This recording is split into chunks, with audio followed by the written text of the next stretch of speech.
Hello guys, आज देखेंगे हम लोग एक क्वेश्चन जो रांची यूनिवर्सिटी के 5 नंबर क्वेश्चन में प्रूफ करने के लिए आता है। आप लोग अच्छे से प्रूफ देखिए, काफ़ी सिंपल है। आप लोग नोट कर लीजिए, एक दो बार प्रैक्टिस कर लीजिएगा तो एग्जाम में इसको आएगा तो आप बना सकते हैं। ठीक है, चलिए समझते हैं आराम से।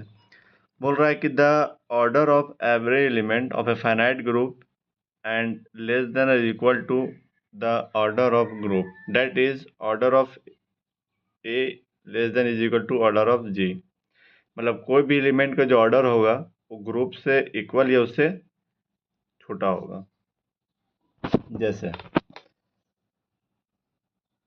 आप कहीं गए घूमने, मान लीजिए कुछ जी जगह पर, ठीक है, आप कहीं गए घूमने।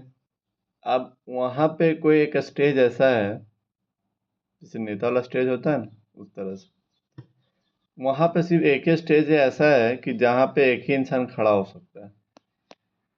ठीक है, आप बताइए कि आप कोई भी इंसान आएगा, खड़ा तो उस स्टेज पर हो नहीं पाएगा क्योंकि एक ही इंसान वो पहले से खड़ा है, वो अब हटेगा नहीं।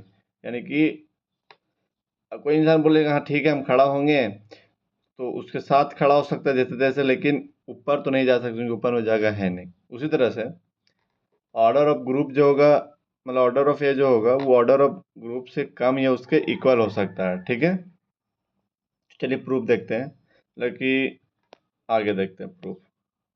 देखिए काफ़ी सिंपल है कि मैंने क्या किया कि यहाँ पर एक ग्रुप को, एक कोई भी ग्रुप है फाइनाइट, उसका ऑर्डर एन का हमने लेट किया है कि लेट जी भी है finite group of order N, and A जो है जी से बिलोंग कर रहा है, कोई एलिमेंट ए है वो जी में बिलोंग कर रहा है।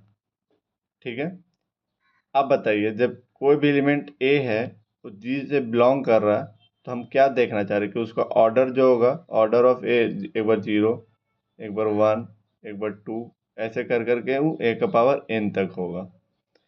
क्लियर है, तो वही लिखा हूं यहाँ पे देख लीजिए, एन तक आर द एलिमेंट ऑफ जी, ये पूरा एलिमेंट जो है जी का है।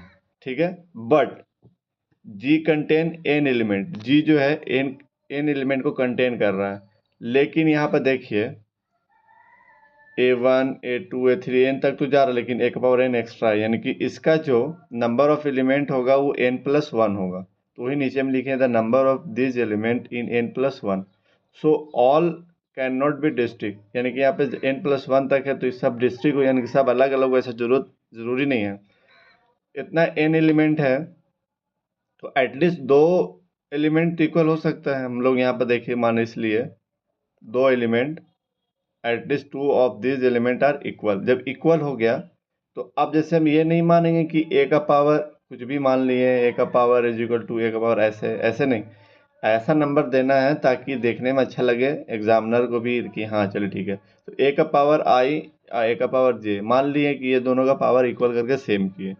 बस अब कुछ नहीं करना है, इधर जो दिया हुआ एलिमेंट हम लोग लिए हैं इसका ए का पावर में माइनस करके खाली मल्टीप्लाई कर दो बस।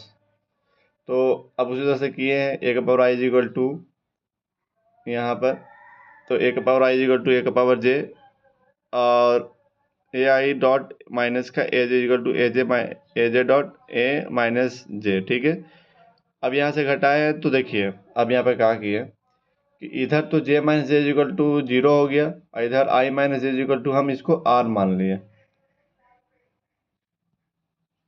आर माने हैं, आर माने हैं, तो आर ए का पावर आई इक्वल टू आई, मतलब कि आइडेंटिटी हो गया। और ये जो है आपका आर जो है वो जीरो से छोटा होगा, और I minus J equal to N से बड़ा या एन के इक्वल एन से बड़ा होगा। ठीक है, तो ऑर्डर ऑफ ए जो होगा वो आर का छोटा या उससे बड़ा, यानी कि एन से कम होगा।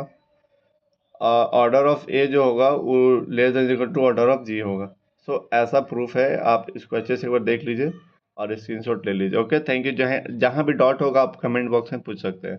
Thank you. नोट्स चाहिए तो आप कमेंट कीजिएगा, हम नोट्स भेज देंगे। ठीक है।